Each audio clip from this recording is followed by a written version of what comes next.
L'histoire des premiers instrumentistes de la musique scientifique est fascinante. Elle entrelace art et science d'une manière souvent méconnue. Cette période est marquée par des personnalités illustres et par leur quête de comprendre le monde à travers le son. La musique, en tant que phénomène acoustique, a été analysée et vécue par ces pionniers. Au début de notre ère, la musique était principalement associée à des rites religieux ou à des divertissements. Cependant, avec l'émergence de nouvelles idées, elle a pris une nouvelle dimension. Des savants comme Pythagore ont commencé à explorer les relations mathématiques entre les sons. Pythagore, par exemple, a découvert que les intervalles musicaux pouvaient être exprimés en fractions, ce qui a conduit à la conceptualisation des harmoniques. D'autres figures se sont distinguées dans le développement de la musique scientifique. Aristote, par exemple, a formulé des idées sur la façon dont la musique affectait l'âme humaine. Il a suggéré que la musique pouvait réguler les émotions et influencer le comportement. Ainsi, elle ne devenait pas seulement un outil de divertissement mais aussi un vecteur de transformation personnelle et sociale. Au cours de la Renaissance, une époque de renouveau intellectuel, les instruments de musique ont évolué. Des théoriciens de la musique, tels que Josefo Zarlino, ont élaboré des systèmes d'écriture musicale basés sur des principes mathématiques. Ces avancées ont permis de donner une plus grande précision à la notation musicale. L'imprimerie a facilité la diffusion de ces théories et la popularisation de la musique scientifique auprès des instrumentistes. Les instrumentistes de cette période étaient souvent des scientifiques à la recherche de nouvelles expériences sonores. Parmi eux se trouvaient Giovanni Gabrieli et Heinrich Schütz.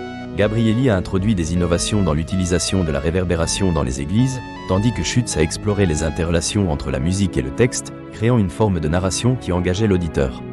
Au XVIIIe siècle, avec la montée du rationalisme, les travaux de musiciens comme Joseph Haydn et Wolfgang Amadeus Mozart ont fait évoluer la musique vers des terrains plus introspectifs. Haydn a été l'un des premiers à utiliser des structures formelles tout en conservant une profondeur émotionnelle. L'expérimentation avec de nouveaux instruments, comme le pianoforte, a également élargi les possibilités sonores. La découverte de nouvelles propriétés acoustiques a constitué une composante majeure de l'avènement de la musique scientifique. Des études menées sur les instruments ont mis en avant des principes de résonance. Cela a permis aux instrumentistes de mieux maîtriser leur art. Des figures comme Ernst Chladni ont élaboré des expériences démontrant comment les vibrations de différents matériaux produisent des schémas visuels fascinants. Le XIXe siècle a vu l'essor de la musique romantique, où les instrumentistes sont devenus des figures emblématiques. Frédéric Chopin et Franz Liszt, par exemple, ont utilisé ces préceptes pour créer des œuvres innovantes et émotionnellement riches. Les idées sur la dynamique musicale ont été poussées à leurs limites. Cette période a également été marquée par la rencontre entre la science et la musique. L'acoustique est devenue une discipline à part entière. Des expériences menées par des scientifiques comme Hermann von Helmholtz ont permis de mieux comprendre la perception auditive et les mécanismes de la musique. Ce moment de synergie a façonné l'approche adoptée par les instrumentistes d'aujourd'hui. À travers cette exploration, il est manifeste à quel point la musique a été influencée par le progrès scientifique. Les instrumentistes ne se contentaient pas de jouer, ils étaient des explorateurs, cherchant à comprendre les relations entre sons, vibrations et émotions humaines. Loin de se considérer uniquement comme des artistes, ils se voyaient comme des médiateurs entre l'homme et l'univers.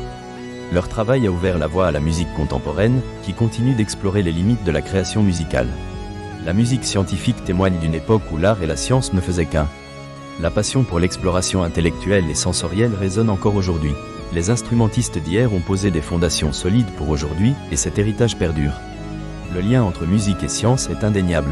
Les premiers instrumentistes ont transcendé les frontières de leur époque et ont érigé la musique en un véritable langage universel. Chaque son, chaque note, résonne comme l'écho d'une quête humaine éternelle, celle de comprendre notre monde et notre place en son sein. Leurs exploits continuent d'inspirer les artistes modernes, poussant la musique vers des horizons toujours plus insoupçonnés.